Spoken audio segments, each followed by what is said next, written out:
I just gave ourselves at least 6 minutes before I started so that I will not be waiting for so many people. So if you are here with me, drop a comment and say, I am here, so that we can start. I told you today is going to be packed, so I don't want to waste time so much for today. Please, if you're here, just type I am here so that I can start. I have started. So if you're not here yet, please come and join. Come and join. Come and join us. Come and join us. Come and join us. Right now. Right now. You need to come and join us right now. Right now. Join us. Join us. Join us.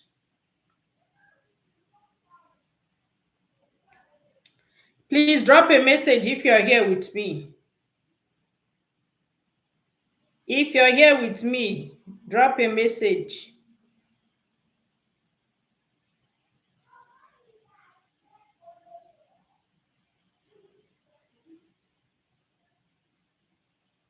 Drop a message.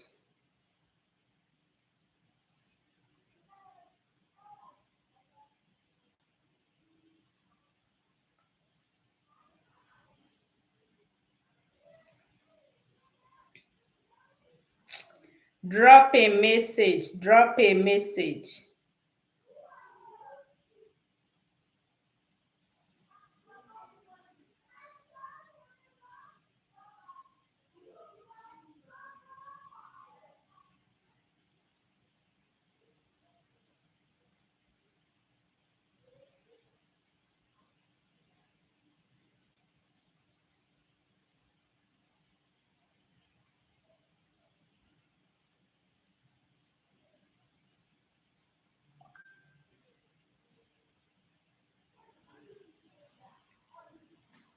If you're here with, oh, I'm here. Yeah, Joseph. Joseph, I just got your SOP. It's not, I don't think it's even up to 10 minutes I got it. So I'm going to be responding to that after today. So if you are here, I can see you, Joseph. If you are here, you can't comment, you can't ask me questions if you're not subscribed. So if you're here and you really want to be part of today's lecture, today's coaching, subscribe, and you have to wait for about 5 minutes before you can even write anything. So subscribe then, so that when it's question time, you'll be able to ask your questions, because we have a lot to cover today. Then if you have your friends that you want them to benefit from today's coaching, you can also send them a message and say, we have started.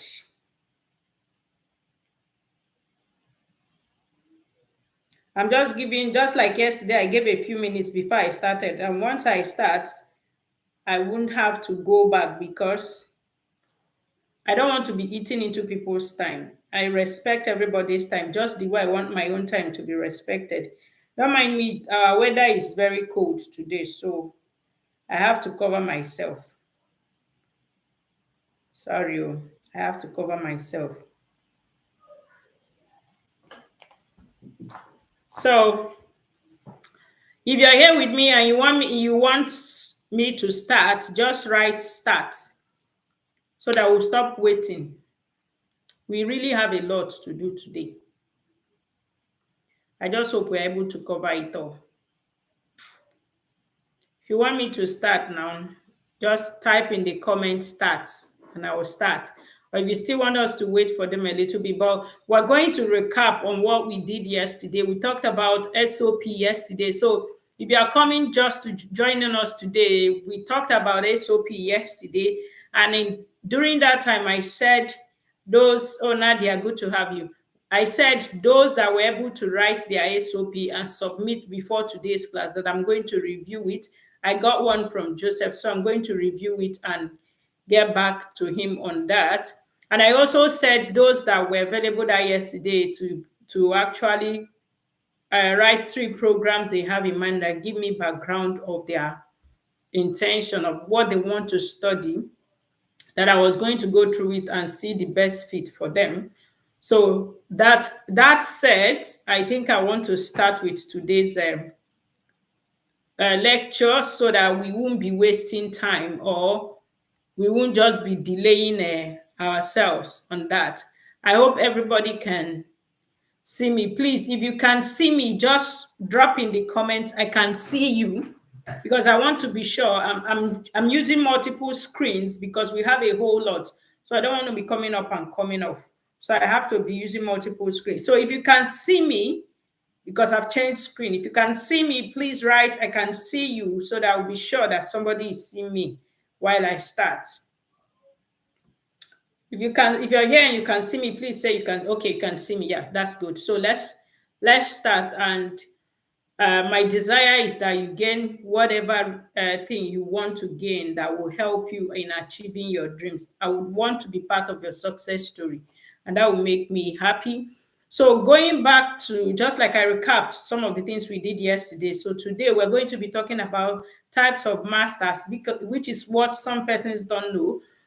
After talking about types of masters, then we will now dig deep and do other things, so that we are going to be building from what you understand from the types of masters that exist. And I will start with what we have, what we call what course-based masters and thesis-based masters. In course-based masters, let me see if I can share my screen on this so that you'll be seeing what I'm talking about. Okay, I think I can. Oh, God so kind, I'm able to do that. So we have course-based masters and we have research-based masters. So on the course-based masters, which is what they call taught masters. In United States, you can hear people say taught masters. And there is also what they call thesis-based masters or research-based masters. So we're going to be digging deep in these different types of masters. Why am I talking about this? I'm going to be teaching you this. This is one of the things I teach in my paid coaching. In fact, I'm not supposed to teach it here, but I'm just teaching it because I really want some people to get what they want, because this is what I teach in my, if you see the slide, you know that this slide is a paid coaching slide. So we have course-based masters or taught masters. The course-based masters and the taught masters are the same thing. It's just like synonyms, different schools with different names. Then thesis-based masters and research-based masters are the same thing. They are synonyms, just based on what any school wants to use. That's what happens with these types of masters.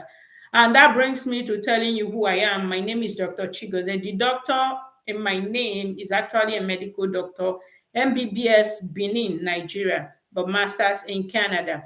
That's my introduction for today. And that takes me to what we have. So when we talk about course-based or taught masters, they are based on structured course modules geared towards enhancing professional skills. It just kind of, okay, you are a bank manager, but what you studied is not anything in banking. You can comfortably say, I want to go for taught-based masters. Sanu, good evening, dear. You want to say, go for course-based masters as a professional improvement to what you already have. And that means what you are coming to do is coming to enhance your professional skills. You are not coming to do any other thing outside enhancing your professional skills.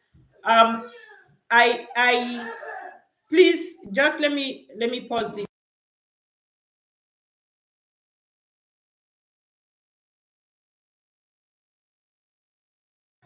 You know, when you have kids, no matter what you say, they will not hear, they will still come and disturb. So it's okay.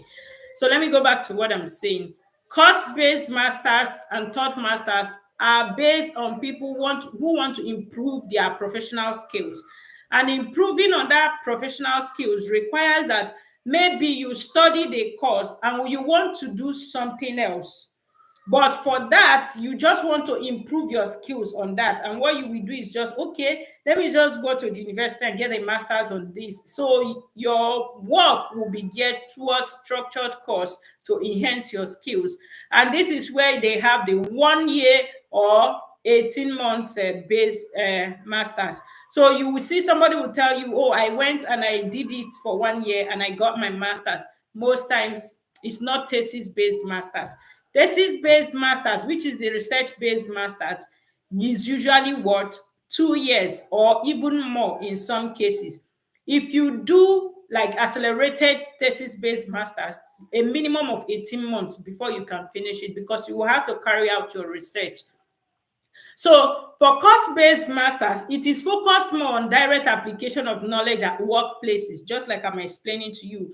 But research is not involved. Usually it's a 1 year master's, less likely to be funded. So that you will not say this person got their master's and is funded. There is less likely that 1 year masters, which is course-based masters, will not be funded. That's the truth. But that doesn't mean that it cannot be funded. So you understand the English. Less likely means it has like maybe 50% of funding as against thesis-based masters, which may have 95% of funding. So lower grades are likely to secure admission for course-based masters than for thesis-based masters. Why? Because competition for thesis-based masters is so much, because there is something like an unwritten rule for thesis-based masters. Like before any professor is going to take you, they have to make sure they have funding to give you. Even if you tell them you're going to be funding yourself from your home country, they would want to have a letter indicating that you really have that funding, because it's not cheap. So when you now, and that takes us to what? Thesis-based masters. Thesis-based masters is usually the what? Academic masters, or some schools call it academic masters, which means you have what? Research and thesis-based masters require students to carry out their own research, and it's usually 2 years. Funding is most likely to be involved, usually requires a higher grade, especially in Canada and Australia. In UK, you can get a thesis-based master's with a 2-2. In US, you can. My students have done that with 2-2, both in UK and US. But in Canada, hardly will you get a thesis-based master's with a 2-2. So this is me being very sincere with you here now, that you can actually secure master's with a 2-2, but likely in US and UK, for you to get a 2 years master's, which is a thesis-based master's with funding and with what? Either scholarship, full funding, half scholarship, or anything. Most likely, if you have a 2 to be looking at US and UK or other European countries. I've had a student get in Finland as well. So these are the things you have to understand. But if you're bent on masters in Canada and Australia, and you have a 2-2, you should be looking at cost-based masters. And the likelihood that you're going to get funding in cost-based masters with 2-2 and in Canada and Australia is like 50%. And most times it's half funding, because they want to channel their funding to those that are ready to carry out research, because this part of the world, they live on research, and they believe whatever you want to do has to be what? Research based. And that's why even me that is here, I'm here doing research as well. So understand that is very important. And it requires a higher grade. That's what I've not said. It requires a higher grade. Requiring a higher grade means if they say those that want to apply for a master's, let's say in health sciences, and they say you must have a CGPA of 2.5. What you should understand is that their CGPA is over 4. So that 2.5, if you liken it to your own country, which is over 5, it means 3.5. So the minimum you are expected to have is what? A 2-1. That's mostly what you're going to see on the school websites. And the school websites will either say, okay, weighted CGPA, or they will say 75% average. When you see that 75% average, it is likely going to be what? Something that is 75% in your own home country. It will not be that 75%. It will be like from 60%, because 60% is a B. I hope I'm making sense. So, and that takes me to the next one, which is what happened. Please, if you're still here and you're seeing me, please let me know, because it's like my phone is hanging. I want to be sure somebody is seeing me. If you're here and you're still seeing me, please drop a message and say, I see you.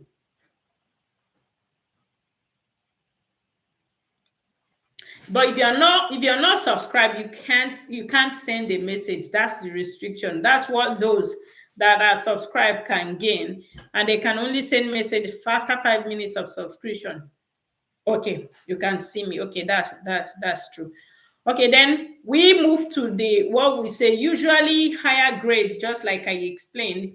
And again, in most universities abroad, when things like this happen, they will tell you, okay, we need IELTS for 2-2 if they want to fund you, especially for Canada and Australia. And when they say that IELTS, you will need to write IELTS. But in my coaching, inside my inner paid coaching, those my students, I have an opportunity to have a link where I can get them a waiver for IELTS, but that's only available for paid coaching. So my students don't write IELTS. Ask all of them. They don't, because I have a way of getting a waiver for them. That's for the paid coaching. So thank you for this part of types of masters. Please drop your question before we move on to the next one. I want to stop sharing this one and move to the next one, because we have a lot to cover today. So for this part of types of masters, if there is anything you did not understand, please put it in the comments so that I will take it. Then I will move to the next one. Please. Then if there is any other, I will move to the next one that we have. Let me have your questions, please, before I move to the next one. Are you with me?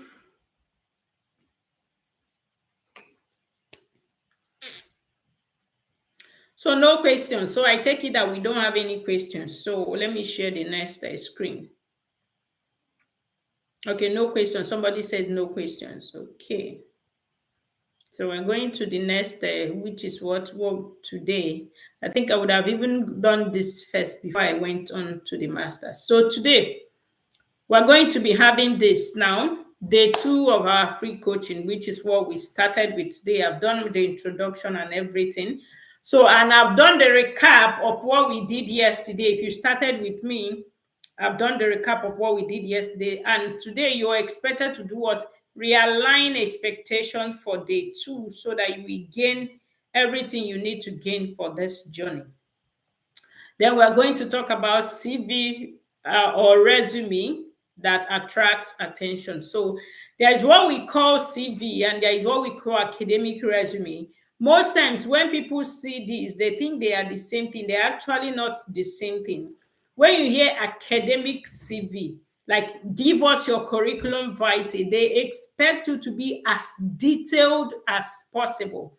Your volunteer experiences, your work experiences, your studies, every certification, every extra degree, everything you have done should be included in that CV. But when they ask you for resume, maybe for work, they will say, okay, give us your resume. It means whatever is in that resume is what is geared to that work. It's something important. Let me say, I have a certification. I have a certification in a business management, but let me say I'm applying for the role of a doctor now. I have no business adding my business management certificate to that. That's because it have nothing to do with me being a doctor or applying to work as a physician. But let's take it this way. I want to apply into an organization. Probably I want to be their business strategist, or maybe I'm even applying in a health parastatal, and I want to be their health business strategist. My medical background can come in, because whatever I'm going to do, I'm going to be a health business strategist.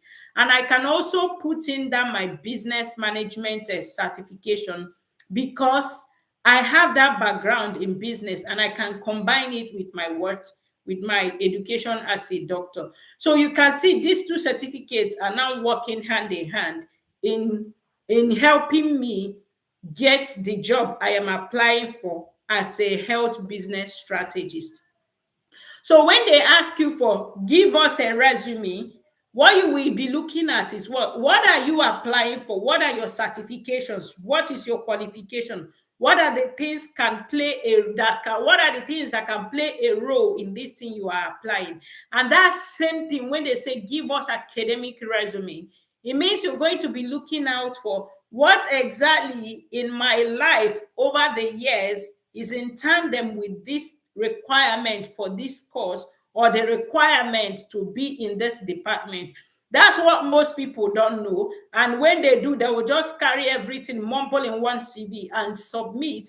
The people will get tired. Let me tell you, see, I've had the opportunity to see where documents are being reviewed. It goes from one person to the other. It goes so sometimes when the first person picks up your CV and they look and their face is already frowning, it's already sending signal to the next person.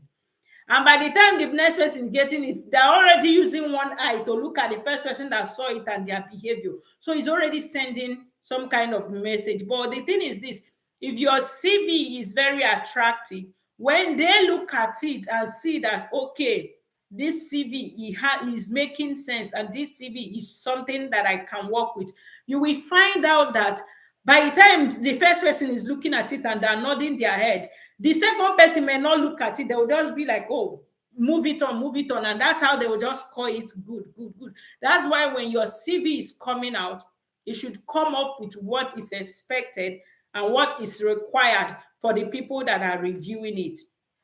And that brings me to there is academic and professional CV. Professional CV is where resume comes in most times. When they ask you for a resume, just say things that are relevant to the job, please, and move on. But for academic CV, you have to do what? Go in depth and give all your credentials, extra things that you have done. And let me tell you something, you will need both the professional and academic CV that I'm talking about. Because if you get an admission for master's or for PhD, and you will need to work, the thing is this, even to be a graduate assistant, you will have to submit a professional resume. So, and that professional resume, what you can't submit your academic resume as your professional resume. Your professional resume will just capture the things they want you to do in that position as a graduate assistant or a teaching assistant. So you can't just mumble everything there. They just want like 2-page CV, but your academic CV can be as long as 5. In fact, one of my professors, when I looked at his academic CV, the first time we were applying for something, and I needed him to give me his CV so I can use it and add to what I was doing as my application. His CV was 61 pages. I lie not. If I'm my CV is about 9 to 10 pages. I used to think my CV was long until I saw that one. I'm telling you, 61 paged CV. So that's how long a CV can be. And the truth is, even organizations, when they are telling you, they know that CVs can be that long. Some of them will tell you not more than 50-page CV. So it means you will cut down. But in a situation where they did not tell you not more than, please put all your experiences, everything you've done in life, put it there. My CV, you will have even all the volunteers I did as a student. They're all in my CV because these are the things they're looking out for. It means if they fund you, if you have the mind to give back to the community, it means it should show in your CV that you have volunteers for many things that you were not paid for. That's one thing many people don't know. I've had a student that didn't have any volunteer experiences when she started with me.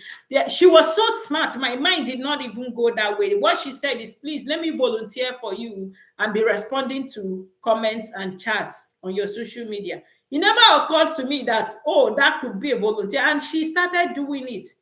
And that was a very good one. And she had to put my organization in her CV as a place she volunteered.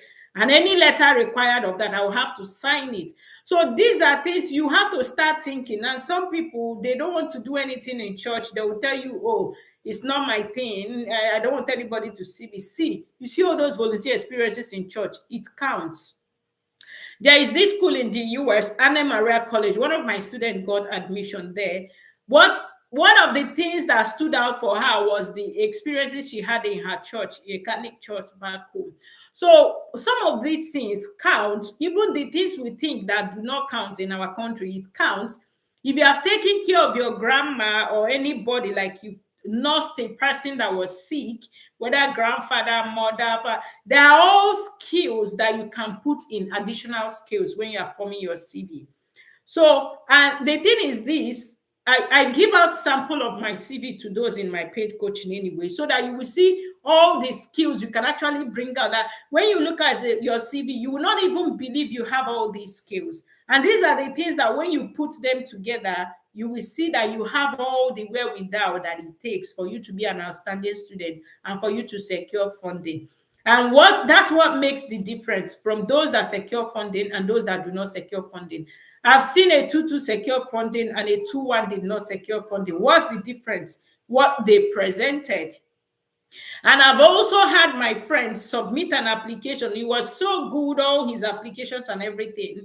What was the difference? The person that he competed for that scholarship with had more volunteer experiences more than him. And the professor was actually so kind to tell him, you were so outstanding in everything, but the other person had more volunteer experiences than you. So some of the things we actually neglect are the things they look out for. That's why most times I tell my students, it is not just about your grade.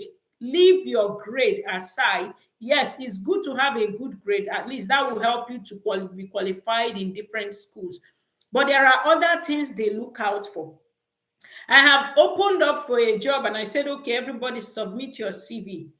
When I was looking at the CV, I was almost crying. I looked at 5. At the point, I stopped looking at all their CVs because there was nothing that could attract me to the CV. I had to do the employment through somebody. So because some of the things we do not know is that there are some skills we don't have. And I do not blame most of us because our system somehow does not teach us survival skills or the basic skills that we need to be good or to fit into the society in life. But the thing is this, you have to make your CV stand out for it to count. Then tools and formatting tips. So in your CV, you have to make sure that it's uniform. If you're using a dark, just like this, you will see this dark area. If you're making your topics to be this dark, make it uniform. If you're making it a font 10, font 12, but most times I advise you to use font 12 because it's visible. So you using that font 12 will make it what? Uniform. And in that way, when they are looking at your CV, it's not haphazard and it is not what? Scattered. So that means you need to format your CV to meet the standard or to meet what they want. So in that way, that will help you. There is a video I did with detailed teaching and a sample I made for this academic CV. Maybe you need to look out for it and watch it. But I think everything I've said here, I said it in that video. Maybe the only difference may be the sample. I think I shared a sample in it. I can't remember. It's been long I did that video. So that takes us to the next one, which is what? Application strategy and timeline. This is what most people don't know. I usually say it that the time you start your application should be at least 6 months to 1 year before the year you want to travel.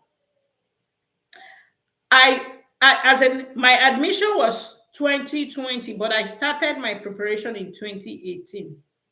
That's how prepared I am not someone that things take by surprise. You can never catch me off guard. That's because I'm always like 2-3 steps ahead, because there is something I always tell myself. I do not want to see myself where my parents left. I have to see myself 1,000 miles ahead of wherever my parents stopped.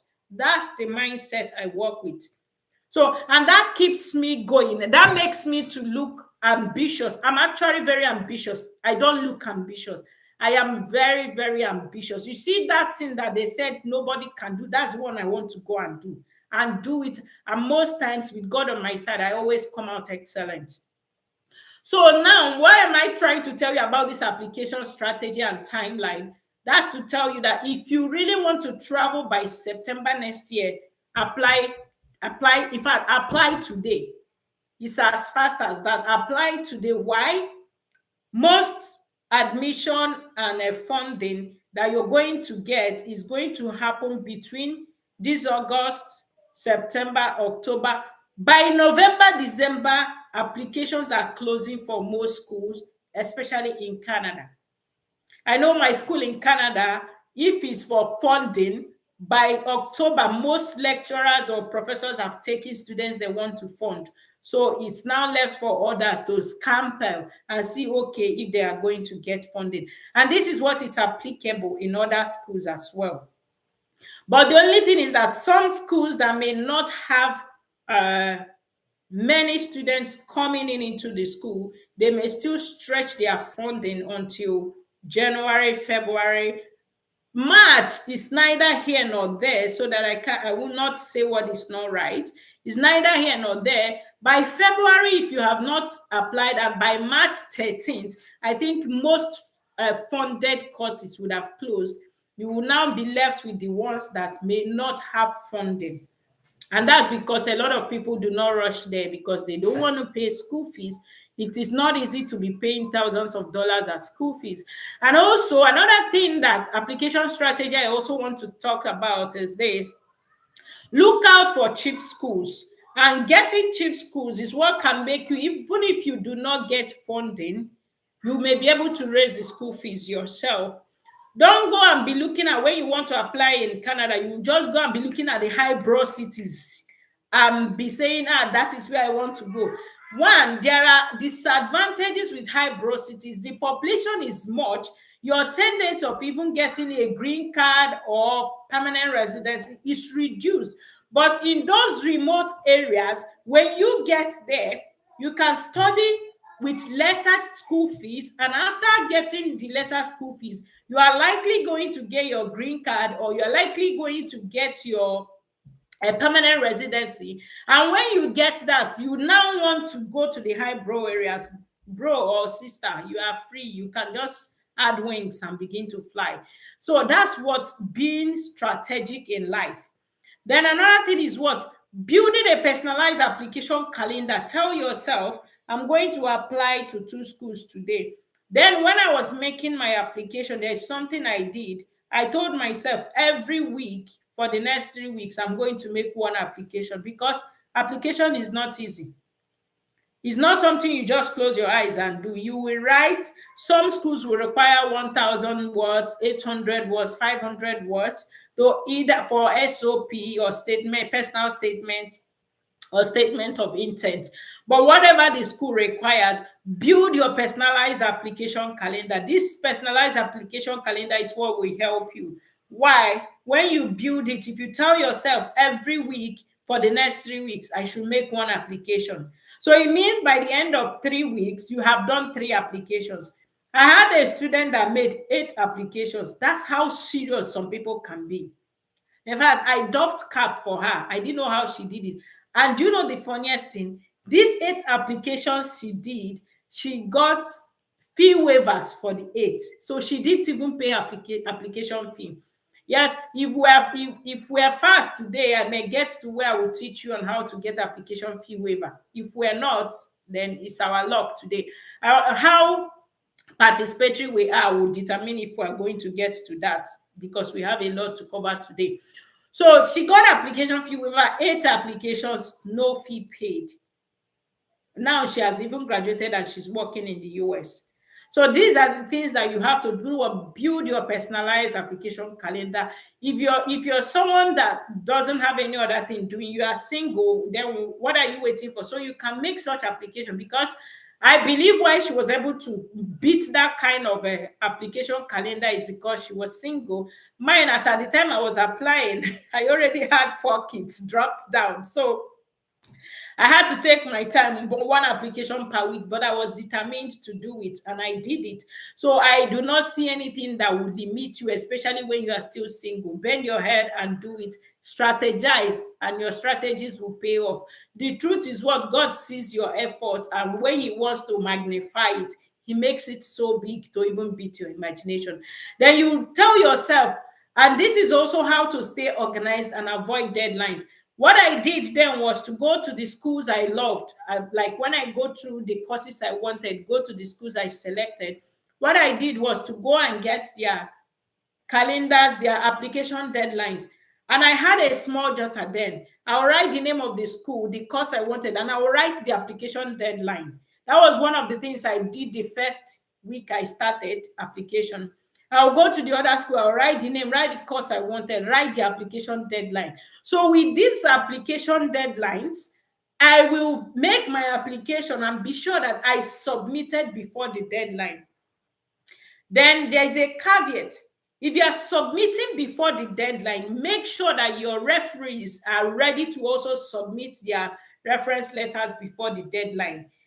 It means if they do not submit before the deadline, it means your application was not complete. That's one thing one of my students have issues with. He submitted a day before the deadline, but his referees did not submit before the deadline, and he thought they were going to give him extension. They never did. The truth is, when you go through the instructions, that's why most times I get angry when I give out instructions and people are not obeying it. You can't strive like that abroad. Instruction is instruction. Abroad, if they say deadline is 15th, except there is a meeting that said the deadline has moved, once is that deadline, any application you did not submit, any document you did not submit, it means what? It is an incomplete application, and they will throw it out. That's what many people don't know, because discipline is what you start putting in yourself before you get to the global stage. If you don't begin to put discipline in yourself, things will be more difficult, because you actually think that being lackadaisical about things will work. Things don't work that way. There is a system, and the way abroad is formed, there is a system that works. That's the truth. Let me give you an example. I was actually applying for something at a government something here in Canada, and somebody called me from the office I was applying and was like, "Are you the Soso Chigozie that I saw her name in New York Times publication?" As at the time this person was talking to me, I had forgotten that New York Times carried my name and my book, that I wrote a book on overcoming depression. I had forgotten that New York Times carried that book, as in like over 14,000 or 14 million people saw that publication. It had not, as in, it has left my mind. But here I was applying something in a government office, and the person called and was like, "Are you that Chigozie that I saw in New York Times?" And it struck me. I said, "Oh," I said, "Yes, I am." She said, "But you never captured it in what you wrote." Wow. I said, that actually escaped my mind. Like, I did see like it's something I should add. I said, "That's not a problem. You can return my application, then I will add it." And she returned my application for me to add it. So some of the things that we do that you think it does not matter, it may matter to whoever is reviewing your application. And that's one thing you have to pay close attention to. So you have to stay organized and avoid deadlines. Don't do something that will implicate you. At the end of the day, maybe if you paid for the application and by the time you are submitting it, you've missed deadline, your money gone, then your application will be thrown out. That's not a good way to live life. Then when and how to follow up with schools. Read through the website. Most times they will tell you that they will start responding 6 weeks after the deadline. Some schools will say 4 to 6 weeks after the deadline. My advice to you is this: please, if you have read this on their website, wait until 4 weeks after that deadline before you send them an email. That's an act of being responsible. You don't need to start disturbing them. 1 week after you submit, you start sending emails. No. If they said 4 to 6 weeks after the deadline, wait for that 4 to 6 weeks after the deadline so that they can respond to you as a responsible person, not just like somebody that is actually disturbing them. That's how to follow up with schools. Then after 6 weeks, if they have not also responded to you, send them another email and ask them. The thing is this, what follow-up does for you is that your follow-up engraves your name in their brain. There is how you will follow up the dean, because most of them get these emails. It's not only one person that handles such email as an inbox. So one person may be like, this person have sent a whole lot of email. Can someone respond to this person? That's how miracle happens. And before you know it, somebody is responding to you. So your email has a way of putting your name in the heads of people looking at it. But that brings me to some of us don't even know how to write emails. That's the worst thing I have ever seen amongst Africans. For this, my 4 years of coaching students, one bad thing that I have seen is zero email writing skills. In fact, there is a paid course I did on how to write email. You go and buy that on Seller, because it's not even something you can just say. You need sample, you need step by step on how to write what? Emails for it to get response. There are some emails that will never get response. I've seen somebody send an email to me and everything the person said was on the email header. Like, you know where they put email header, for those that know how to write email. The person put it on the email header. How do you send a formal email like that? People don't know this, because some of us will say God is unfair, but how are you developing yourself to meet the standard of what you are praying for? I always tell people, prepare for whatever you are praying for. Why should you prepare? So that you don't become a mess when that opportunity comes. Luck is opportunity that meets preparedness. That's what people call luck.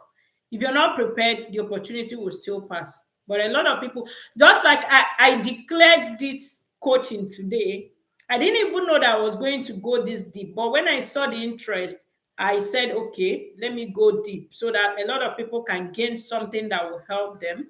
But now, in these viewers, I have 4 people. But at the end of this, if I have the opportunity, I will screenshot my email.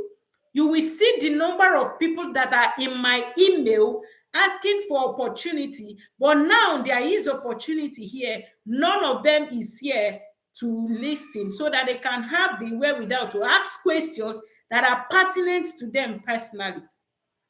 That's how life is. So when and how to follow up with schools, we just concluded on that. Then funding. In fact, before I continue with this, any questions so far, please, 2 minutes, drop your questions so that before I move on to funding. 2 minutes, I want to take some water. 2 minutes, drop your questions, any questions now?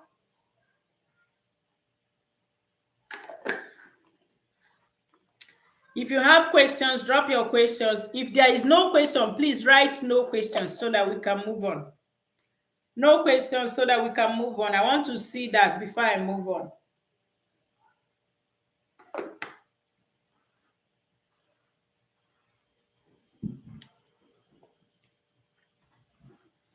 If you don't have any questions, please.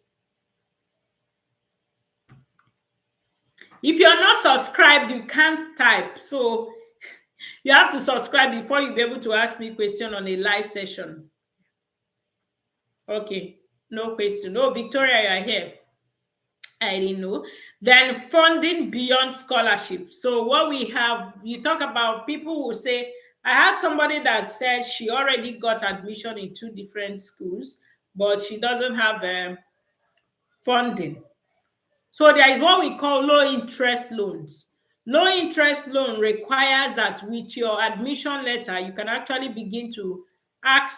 Some banks in Nigeria actually offer low interest loans. I think Zenith and GTB, I think Access Bank. You need to get across to these banks and find out.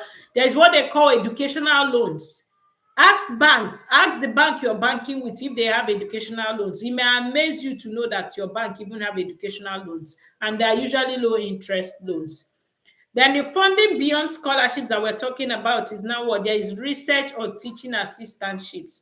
This research and teaching assistantship requires that what you will, as in when they take you, if you don't have funding, the school can decide, okay, when you come, we're going to give you a position to work as a research or teaching assistant.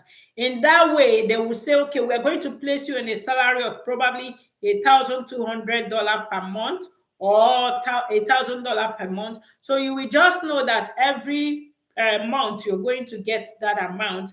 That's beyond your scholarship. Excuse me.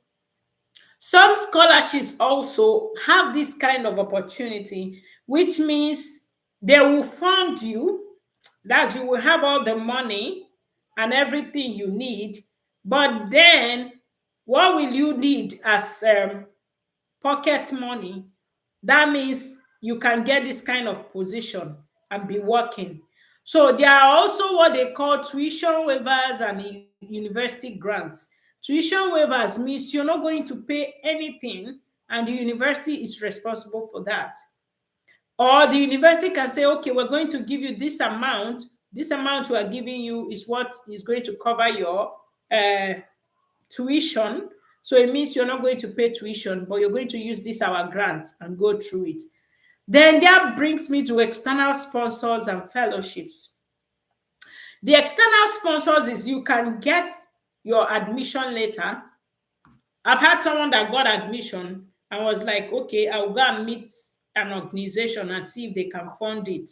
That's an external sponsor. And when she went, she explained her situation and they agreed to fund it. So this is what can happen to you. And also fellowships. Most postdoctoral positions abroad actually is funded, even PhD. Nobody wants to take a PhD student without funding you. It is not even possible. How do you want to cope?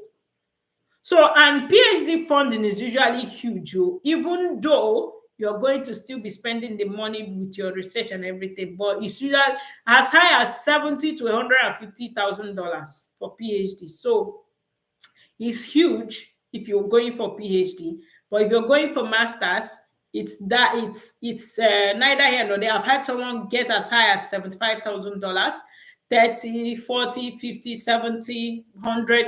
It depends on what you're going for and your research area. These are what it entails. Then common mistakes and how to avoid rejection. Misaligned application is one. You will go to a school website. They will tell you what they require and what they need. But you will look at all those things they say they require and they need. You will begin to write something that is off. Let's get it straight. There is a reason they have criteria. And that thing they call criteria, you have to follow it through. If you do not follow it through, it is a problem. So you really do what? Have to follow it through. Then this misaligned application is one of the things that many people do. Why do they do it? They do it because they feel I will plead, in poetry, at the poem, they will call it plead to their conscience. Are you pleading to whose conscience? Somebody that is doing a paid job? They will only look at the criteria that has been listed, and that's what they will judge you with. So it's not like you're talking to a personal, as in someone personal. No. So if you know what the criteria is, please meet the criteria. There is nothing like pleading to anybody's conscience. There is a criteria for them to assess you, and they must assess you with that. Then weak personal statements. If your personal statement is weak, trust me, it doesn't hold water. Because some people may not even go throughout all your credentials, but when your personal statement captures their attention, or your SOP, because some schools may not ask for personal statement, they will say you should write statement of purpose. So there is a difference between personal statement and statement of purpose. There is a video on that. If you go down in my this, you will see where I talked about it. The thing is this: If your personal statement or SOP is weak, you may not get a chance at all. Because I'm looking at it, you are just trying to highlight your strength, your power. It's just like when you're looking for a job, your cover letter. Cover letter talks about your skills, everything that is needed of it. But the truth is what? If your personal statement or SOP is not giving them anything to bank on or anything to look at, they will not look at you. Then ignoring instructions or deadlines. Oh, Jesus. This is the one most people do. In fact, today, I want to say this, and if the person is listening to me, please, it's not to put you down. It's just for me to use it as an example of what ignoring instructions could be. I'm not putting you down in any way, please. Don't see that way. But I want to use it as an example. Before this coaching started, I had started announcing it a week before. I did ads for it because I wanted a lot of people to benefit, and the ads was specific. It is going to happen on YouTube. Go and watch the video on YouTube that said free coaching. And in that free coaching, it will give you the step by step on how to join the group, because the link to today's was shared in that group.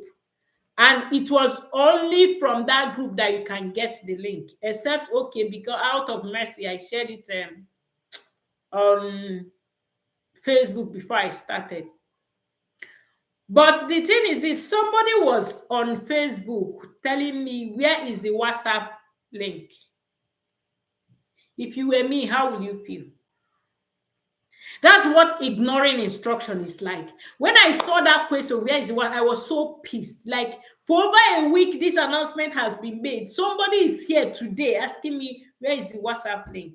And I told her, continue asking of the WhatsApp link. Yeah, don't go and seek for what you ought to what gain. Like, and this is how most of us behave. You will see instruction, you actually think the person that is giving you instruction don't know what they are doing.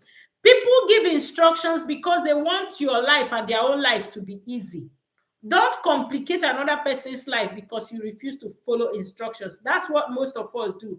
And it is bad. Please don't do it in your application. If they say there is a deadline, deadline is deadline, except they change it. It is what?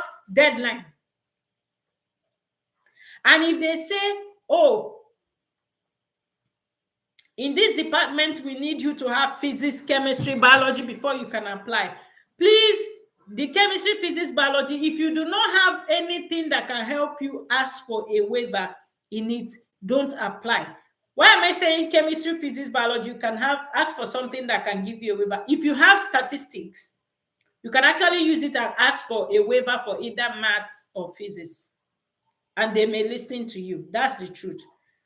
Statistics has a way, because it's calculation, so it has a way you can use it in place of other things, but you should be sure that, okay, your statistical acumen is high and you can use it as what? As a bet to get a waiver for some of the courses.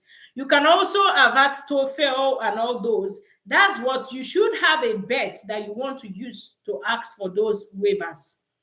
It's not when you don't have a bet for anything, you'll be asking for waivers. The truth is, you can get waivers for many things. I've gotten waivers for IELTS, I've gotten waivers for some courses. There are many things you can get waivers for, but what are you coming with as a bet? I've had a student that applied, and what he used as a bet for mathematics was statistics. So you can always have something to bet on, but if you do not have something to bet on, please don't go and be asking for waivers. You know that you will get a huge no, and that no is going to be capitalized. I hope we are on the same page. Please, it's question time. Let me give you time to ask questions so that I will not just be bombarding you before we move to the next one, please. Question time. Drop your questions. If you don't have any question, just say no question, then I will move on.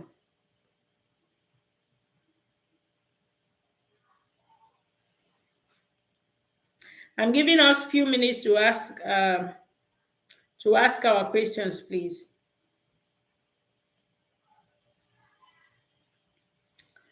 Let's go there. Question time.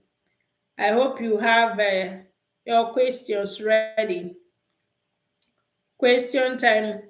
And so that me myself, I will get, I will get a breather because I need the breather. Mm, mm, mm, mm, mm, mm, mm, mm. I need a breather. I need a breather.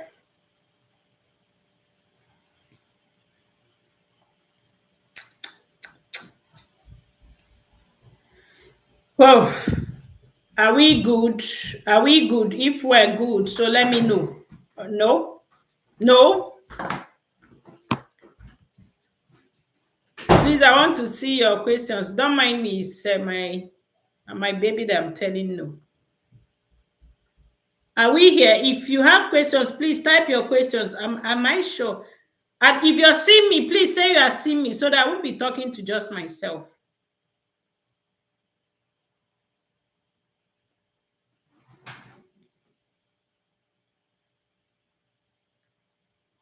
Why? Can you all see me, please? Oh, wow. He's saying my connection is weak. Please, if you can see me and you are here, drop. Okay, you can see me. Thank you. If you have a question, drop your question. Or if there is no question, please. Let's see.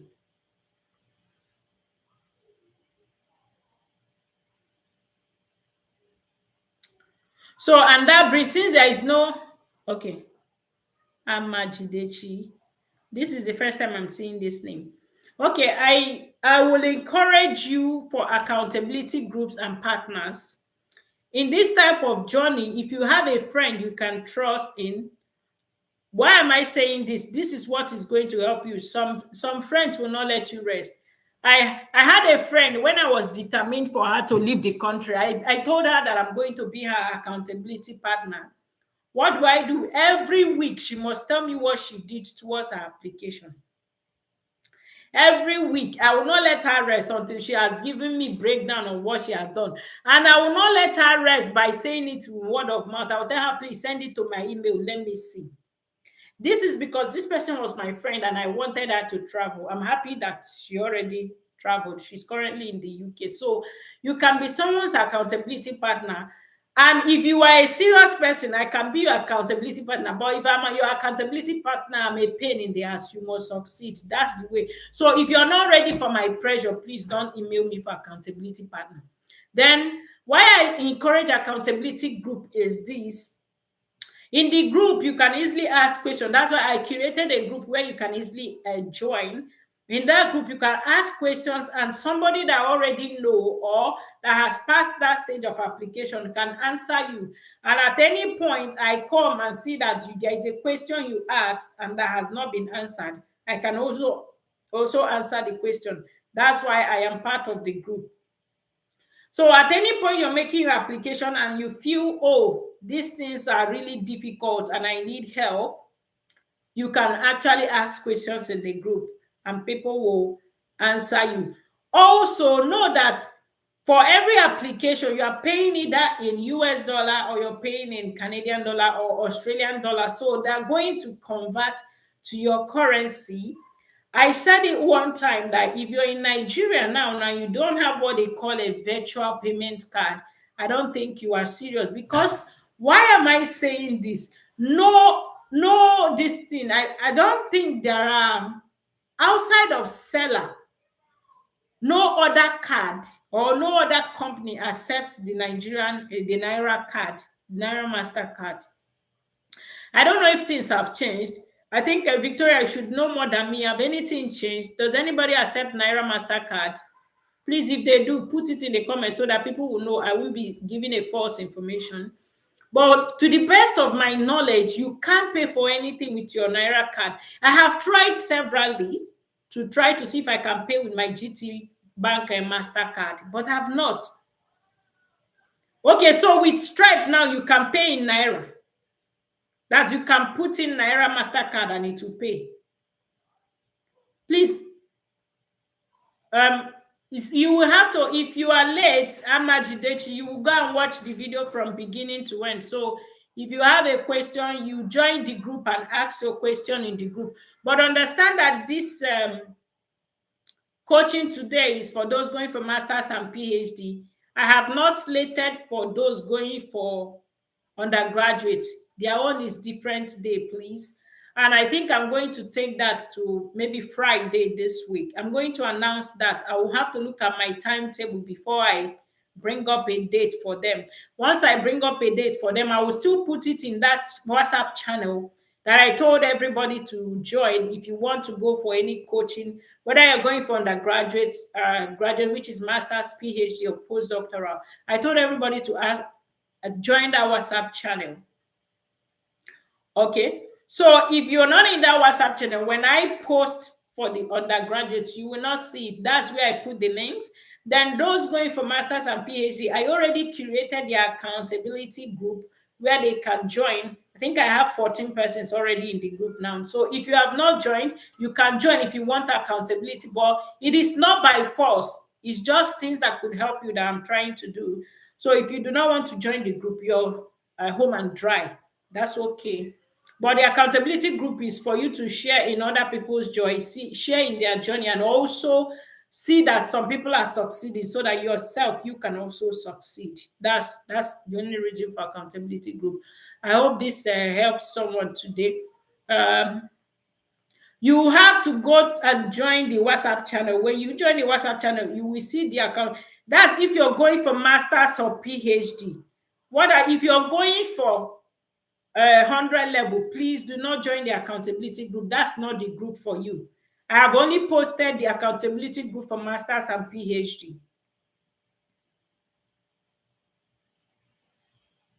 So can you hear me, Amajidechi? I'm just being emphatic so that you won't find yourself in a group and be lost there. If it's for masters and PhD, yes, it is in the WhatsApp channel. When you get to the WhatsApp channel, and the WhatsApp channel link is posted on the video I posted in the 1st of August, and the video that had a free coaching. There's a video that had free coaching. So go scroll down my channel. You will see these videos. You can join the WhatsApp channel. From there, you will get the link to join the group. You're only joining the group with your email and your password that you will create by yourself. And that email and password is what you yourself will use and be joining. Anytime you want to go into the group, you will use your password and have access to the group, because it is a group that I want to know the people that are in it. WhatsApp channel, I don't want to know who is there. People that are there, I have, I think, over 40 people in the WhatsApp channel, but in the accountability group, I have 14. And this 14 shows me that they are serious. Okay, yeah. So go and join the WhatsApp. Shows me they are serious. So I can look out for them. That's the essence of these rigors I'm going through. Because people, many are called, few are chosen. That's the way life is, and it is understandable. For you to keep sieving of people you want to really help, so that somebody will not ask you tomorrow, did I tell you to help me? You have to keep putting strategies and hurdles that, okay, so that you know that at the end of the day, the people at the peak are those that really want to be helped, so that you can pour yourself into it. That's why I'm saying what I'm saying. But for the next date for undergraduates, I'm going to announce it. This is just for masters and PhD. If you're an undergraduate and you watch this, honestly, you will not understand anything, because I'm using, if I look at myself when I just finished O level. If you're teaching me this, I will not gain jack. That's why I'm telling you, this is not for undergraduates, please. This is just for those that are going for what? Masters and what? PhD. I hope this makes sense to you, so that we can move to the next thing that we have today. And the next thing we have is our What makes a good email? A so good email must have. so we're going to be talking about what makes a good email now, so that we all can understand what I'm saying. Okay. So are we good to go so that I can start? Good to go, good to go. Just type yes. My name remains Dr. Thank you. My name remains Dr. Chigozie. So can you all hear me? Emailing supervisors, and then a lot of questions have arisen from that. Can you hear me? This setup, talking about if you can, please let me know. That's to tell you how important this topic is, because this aspect, I think my life is something that you need very much, because even when you start school, you are still. Okay, somebody is saying I'm going for masters. So I think I will need to share the next slide so that we can. I'll stop sharing this and move to the next slide. I said we have a lot to do today, please. So you really need to be patient. After one slide, we move to the next slide.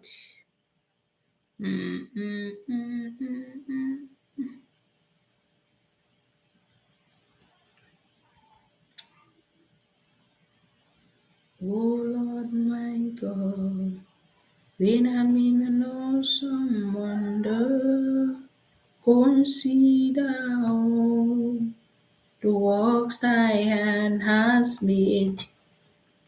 Okay, and that brings me to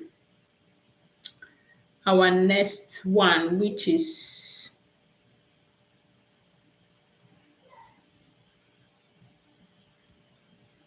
okay.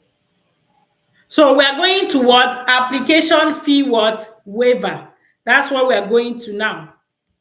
So I'm going to teach you how to request application fee waiver. If after this, I will stop. So I'm going to share my screen now on how to request for application fee waiver. And I will read it out so that you will see and understand. So this is how to request a waiver. And I'm going to explain it out to you. So the thing is this, in all schools, you can contact admission office or the program directors and request for a fee waiver. How do you do this? In US, one of the things they do is what you will have to attend one of the schools or departmental webinars. And during these webinars, they will share a code. Just like my last year when I did a free coaching, I shared a code in that coaching. And when I shared the code, what I said is the first 5 people that will send me a message will get 50% discount. This is what happens in webinars abroad. And that's why when you decide to go for any webinar abroad, I always tell people, please block your calendar. You don't know when this code is going to come. One thing I have observed abroad is if I don't want to pay for anything, I look out for their webinar. The webinar, you won't know when it's time for the code. The only thing is the person may just be teaching, maybe 50, 30 minutes into it. He say, okay, code for so, and they'll call it casually. One, if you're not paying attention, you will not get the code, and they don't call it 2 times. 2, if you're not paying attention or you are being distracted, or you say you just turned on your computer, let it be that you are there, but the truth is you're not paying attention, you will not get the code. I'm just telling you this so that you will know. It will not be like you attended the webinar, you will now come and say, oh, I did not get the code, oh, sorry, oh, you were sleeping or you were not paying attention when they gave the code. They will not come out rightly and tell you, oh yeah, everybody, it's time for the code. No. That is how they do it for the ones I've gone to. It may differ with other people. There may be other people that will shout, okay, it's time for the code. Okay, I've also attended a webinar when the professor was saying something, or the instructor, he said, 15 minutes into this, I'm going to give out a code. So some people may decide to leave and come back after 15 minutes, but sorry for you, by the time you are coming back, your network decides to misbehave. By the time you are entering, the 15 minutes are finished. So I always tell people, if you want to get a fee waiver for anything, please stay from beginning to the end. If you have children, put TV for them, go to your own room. Just make sure that whatever you want to gain, you are determined to gain it. That's what life is about. Give it your best and let God do the rest for you. So in US, I always tell my students, attend departmental or the school webinar. Most times they give out a code, especially US schools. And that code, you will not pay application fee. So imagine you attended 5 webinars and you get code for the 5 schools. It means you're going to do 5 whole applications and you will not pay. In fact, that's how that my student did the application. She was determined. That's what determination can be. And these webinars last sometimes 45 to 1 hour. Tell me do you make payment? See, most schools in US, the application fee between $40 to $80. That's like, if it's in Naira, that's over 50,000 Naira. Tell me the work you will do in Nigeria that will give you 50,000 for 1 hour, that you cannot spend it to get what you want in a webinar. You know, some of us claim busy, but when you actually look at what you are busy about, it doesn't make sense. I'm not just saying this because I usually say it even to my siblings, to my younger ones. Some of us claim busy, but when you take time and look at what you are busy about, does it make sense? I usually say, when I was in Nigeria, I took a course with University of Washington, and I had a baby. I was nursing my baby that time. That I don't know who is moving this way. I think my hand, sorry. I was nursing a baby and I was taking that course. It was clinical management of HIV. Because I was working in a O&G department, and the rate at which HIV was so high, and I needed a higher understanding of it. That was why I decided to take that course abroad. I paid for it. It was in thousands. I paid for it and I was taking it. I was nursing a child. I was a practicing doctor. I was a mom. I was a wife, and I was doing this. Tell me what you that is single, what you are actually doing that will make you not to sit down for a 1 hour webinar to get a code that will give you a waiver for a $50 application. And this is a question, I threw it open. Just answer it by yourself so that you will know. Some of us spend hours scrolling through Facebook, but you don't think that's a waste of time. Do you know, currently, I'm not lying to you, as active as I am on Facebook, there is no Facebook app in this my phone. It doesn't have the app. In fact, my virtual assistant will tell you people, sometimes if I want something, I will tell her, go and get me the link to my page, get it and send to me. That's because I don't want to have the app in my phone so that I don't get distracted from what the greater goal. So sometimes know that it's not me, that sometimes I'm not the one responding to your chats anyway, but that's okay. My virtual assistant is calmer than me. I'm the one that used to respond those pepper body response. Sorry. I'm the one that used to respond the pepper body response. So the thing is this, if you know that thing that will distract you, please stay away from it. Stay away from it until you get what you want. That's what life is about. Don't give yourself so much burden, yet you are busy doing nothing. I remember then in high school, there is this boy that is always late. We used to call him Busy Blessed, busy doing nothing. So then in schools in Canada and Australia, you should have applied to at least one course in that school before requesting for application fee waiver. Know that we have dealt with how to get a fee waiver in US. Now we are how to get a fee waiver in Canada and Australia. So for you to get application fee waiver in these areas, you should have applied to at least one course in that school before requesting for application fee waiver in another course in the same school. So it's just like you have applied, let's say you applied for a master's in business management, and now you want to apply for a master's in engineering. You can comfortably now write admission office and say, okay, because of the love I have for this school, I have applied for a master's in business management, which I have paid. For my school, once you pay, they give you a student number. You can quote that your student number. that this is my student number, I have applied and paid, and I also like this course and I really want to apply for it in this school. So because of that, I am requesting a fee waiver because I do not have the financial wherewithal to pay for the second application. In this life, it's either yes or no. They know they kill you. So when you have done this, you are likely going to get what? A waiver for the second application if it's the same school. But there is no school in Canada except they are looking for admission in that department. They can reduce the application fee. I know a school in Canada that the application fee is $50. Those in my personal coaching, I usually give them the school. Is $50 because most schools in Canada is from $100 to $150 application. In fact, one school is as high as $250 application fee in Canada. Canada is expensive application fee.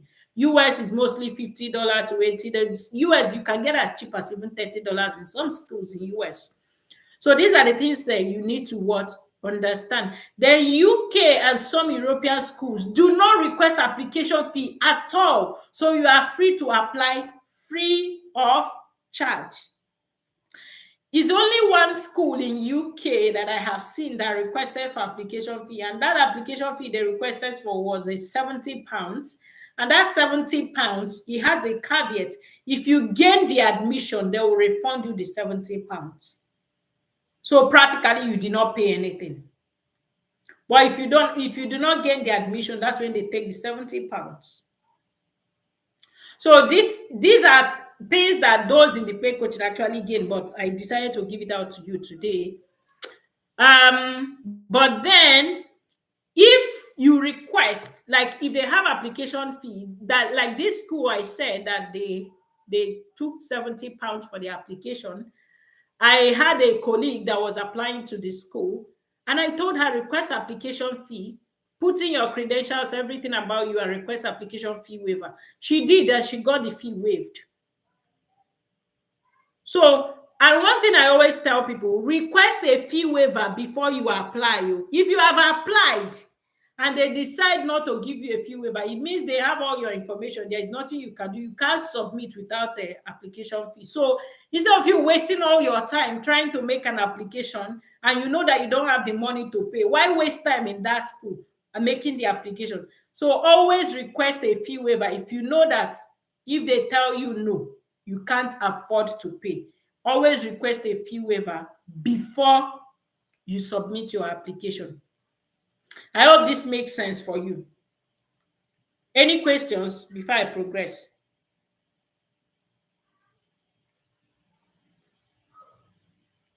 Please, if you have any questions, drop it. Or do you know what? So that I will not be wasting our time or saying any questions. If you're here and you have questions, as I'm going on, just drop the question. So that by the time I'm taking a pause, I will answer the question. But if you don't have any questions, that's also good. If you're here and you're wondering why you are not able to drop a comment, if you're not subscribed, I set my live on. If you are not subscribed, you can't ask me questions. Because why? That's the only way you can support me, by being interactive. So I can't be giving you all my effort, energy, and everything, and subscription will be a problem. That's why you can't comment. And if you have a question, you can't also ask me questions. Sorry, that's a way to protect my own self. So then, another thing some people don't know is that a lot of people hear UK. See, cost of living is expensive. There are other European countries that are cheap. And I will tell you, you can actually look out for them. Look out for Ireland. That's Ireland. They have good schools. It's an EU, European Union. Look out for Finland. Look out for Luxembourg. Those that have followed me on social media for up to 2-3 years will know that there was a time I was an ambassador for European Business University Luxembourg. And most people that applied to that school that time got scholarship and they studied. So that's one thing you should actually know by yourself, that, okay, Look out for schools in this area. Their school fees cheap. Poland. Look out for application in these areas. Even China. I know China giving out their citizenship is hard, but going to school there can actually make you save more because of their currency, and you will be able to actually get into the country of your choice when you are done. So don't be fixated on a particular country. It has to be Canada, Australia, US, UK. No, scatter your eggs upon every waters and make sure that anyone, it will come back to you. No, is it egg? Scatter your lilies upon every waters, and some of them will come back to you.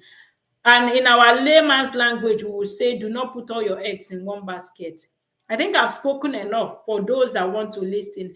And if you have any questions that you have not asked, if you are in the group as you're doing your application, anything comes up and you feel you want to talk about it, drop it in the accountability group. And anytime I have chance, once you drop any question there, I get it in my email. So what I will do is just to click get to the group and answer the question when I'm less busy. So don't worry about whether I'll get it or not. Those that dropped questions there yesterday got their answers. I think with this, we can actually call it a day. So what's your word for today? Did you gain anything? If you did, I'm having 5 people looking at me now. So these 5 people that are looking at me, can you tell me what you gained from today's class? Just one word of what you gained today. And that brings me to the end of today's coaching. Thank you very much. If there's anything I missed or you think you want me to talk about, this is an opportunity for you to drop it.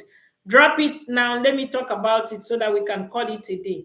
What did I not talk? What were you expecting me to say that I didn't say? Please drop it now. The chat is public. Let's go. The next 2-3 minutes, fastest finger. Drop it. So I will stop sharing my screen. So I'll wait for you to drop it. Okay. If you are here and you are wondering why you can't type a message, it's because you're not subscribed. My life is said that if you're not subscribed, you can't ask me questions. You can't ask me questions because your subscription and your like and comment is what keeps me going. So if you can't give that, then why are you asking me questions? So no questions, as we are saying, no questions, right? From the 5 people looking at me, no questions. Or are you still typing? Okay, let me give a minute and see. It's not easy to talk, like I'm almost having headache talking for 1 talking for 1 hour plus. Jeez, no wonder there is always break after every 1 hour here when they're giving lectures. There's supposed to be break after every 1 hour, but I've gone for almost 90 minutes now. Okay, so no questions from everybody. So I think we can call it a day. And thank you so much for everybody that came around today, that was part of this and contributed in one way or the other. So it's actually amazing. And I can tell you that I appreciate your time. It's not good for it's not easy for someone to call and people will answer. Oh, Victoria, clarity. Yeah. Oh, you got more clarity. Okay, that's good. So who else got something today? What do you have as your word for today? Or are you having network problem? If you have network problem, say network problem. So if I hope we're good for today. So if you just stumbled on this, what I will tell you is you've missed a whole lot. Just go and start from the beginning to watch the video till the end. That's when you will get everything that we have said. And that's it. So I think with these few points of mine and with somebody getting clarity from this session, I think we can call it a day. And that brings me to the end of our coaching for admission and scholarship for master's, PhD, and postdoctoral. Okay, somebody dropped a message. Okay. After getting the scholarship, you will still need to pay for anything, exercise ticket and accommodation. Of course, you will feed yourself. Your scholarship, one beautiful thing about scholarship is this: when you get scholarship, they will tell you something. Do you want them to pay you the money, or do you want them to be paying your school fees yourself? My advice to anybody is this: please tell them to be paying the school fees, and at the end of the week, they should pay you whatever is remaining. And see how it's going to happen. Like in Canada, mine, then what they used to do is every 2 weeks, they pay my school fees up front, and whatever is remaining in that 2 weeks, they balance me up. So if my school fees was to be $500, from my scholarship money, what they will do is they will pay that $500. They have divided my scholarship money as against how many months I was going to be in school. So if how many months, let's say I'm going to be in school for 1 year, and my scholarship money is 20,000. So it means every month they're going to drop 2,000. And my school fee is 1,000. So what they will do is they will take that 1,000 from that 2,000, pay my school the 1,000, retake the remaining 1,000 and give to me. Whatever I use the 1,000 to do is none of their business. That's one beautiful thing about scholarship in Canada. Very fantastic thing.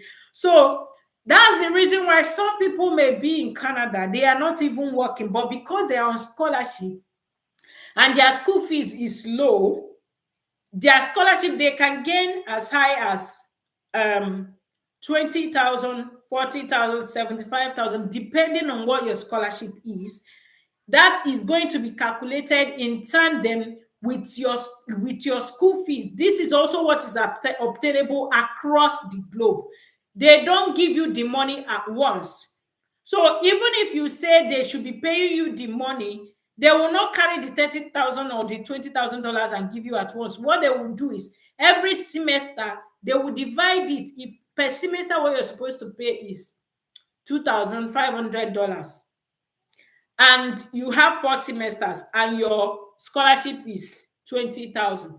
What they will divide that 20,000 against 4 semesters. So every semester, even if you say they should be paying you the money, every semester is that 2,500 they will give you for that semester, and they will keep the rest. So every semester, because the scholarship is for your studies, it's not for anything else.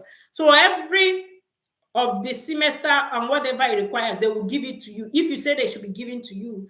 But I always advise anybody so that devil will not use you, and you gotta eat the money, and you will not be able to pay the school fees.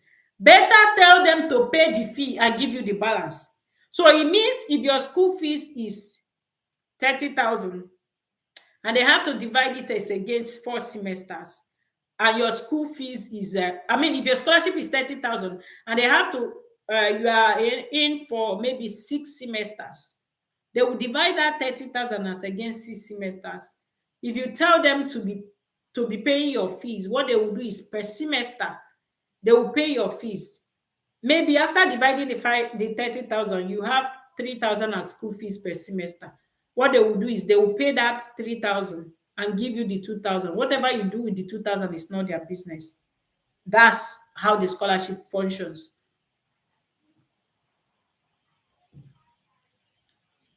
Of course, I'm a nurse. Can need a scholar. I don't know if I'm understanding your English. Is it, do I need a scholar? Can I get a scholarship in Canada? Please, can you rephrase? I don't know if I'm understanding your question, but let me answer it the way I understood it. If it's not correct, you can rewrite the correct thing. He said, I'm a nurse. Can I get a scholarship in Canada? Is it possible? Yes, you can get a scholarship in Canada. 100% possible, provided you have the certificate that shows you are a nurse in Nigeria and you want to come and do probably masters in nursing or masters in public health, whatever it is. Yes, and you have even, as in fact, very high chances, I think over 90% chances of getting a scholarship as a nurse in Canada, 100%. Nadia says, so meaning the funding or low funding is for us to buy tickets and accommodation if we don't have money. Or if we do, there will be no need requesting for the funding. Of course, asking a bank to give you low interest loan is because you don't have money. But if your scholarship has covered everything, which they will not give you until you have landed in the country, please, I want to be specific with this. You will not have access to that Shengbang until you have started your studies. The only thing is they will send you an email for you to sign whether you want them to be paying you the money when you resume or you want them to be paying your school fees for you. They will send that email. So you will sign agreement with them, and that's for it. So if you have the money to take care of your flight ticket and all that, why not? If not, you do it yourself. So you don't need to get any extra loan anywhere. That's for that. So Sandra, please, I don't know if I answered your question. If I did, you can say yes. If not, let me know.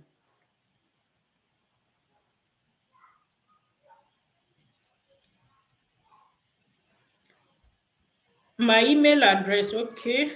Dr. Chigozie at Gmail.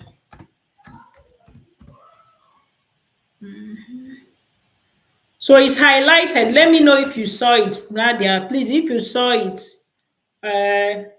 say I saw it so that I'll be sure you saw it. If anybody is asking for my email address, I just put it now. Did you see it? Let me pin it up. So I just pinned it. You can see it as well. Let me know if you did. So any other question? Does anybody have any other question? Sandra, please, did I answer your question? Or did I read it upside down? So if I did it, you can re-ask the question so that I will get it. I think maybe you typed in a hurry, so it's not clear.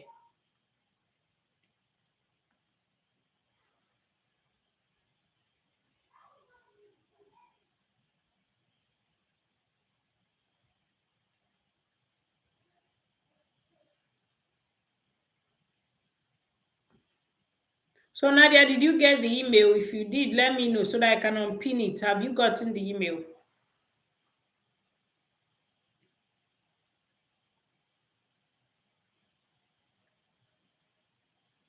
Okay. I can unpin it now.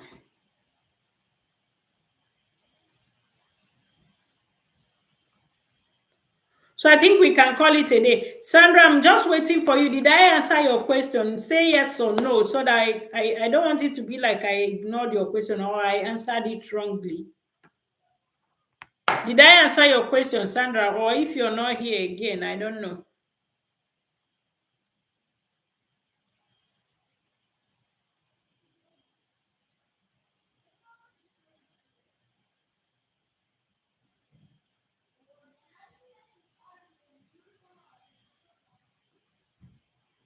So, and one beautiful thing about joining my paid coaching is this: you have access to me at any time. You send me email, I will always respond. Then, secondly, is you cannot drop because I will not let you drop. You know why? You're going to follow suit from beginning to the end, and I'm only going to let you be when you have landed in the country of your choice. That's the only time you will stop getting messages from me, except you tell me don't disturb me again. Once you give me, I will stop disturbing you. Minus that, you have to succeed. Like it's on period for me. You have do your part and leave the rest for God. So until you are in the country of your choice. And in the paid coaching, we coach you from beginning to end, even your visa application and everything. You're going to do it yourself. Because what we are going to be teaching you, we give you the skills to go above and beyond to do all your applications yourself. So you won't have any business with any agent. Kangam. That's the one most people don't know about our coaching. So see you there. I think we can call it a day today. Have a nice day, everybody. Thank you for coming and thank you for showing your fine, fine faces and your fine, fine writings. Sandra, I didn't get to see your response. I hope I'm not. I hope she has not even dropped, or network is not dropping her messages. I just hope that's not what is happening. Okay,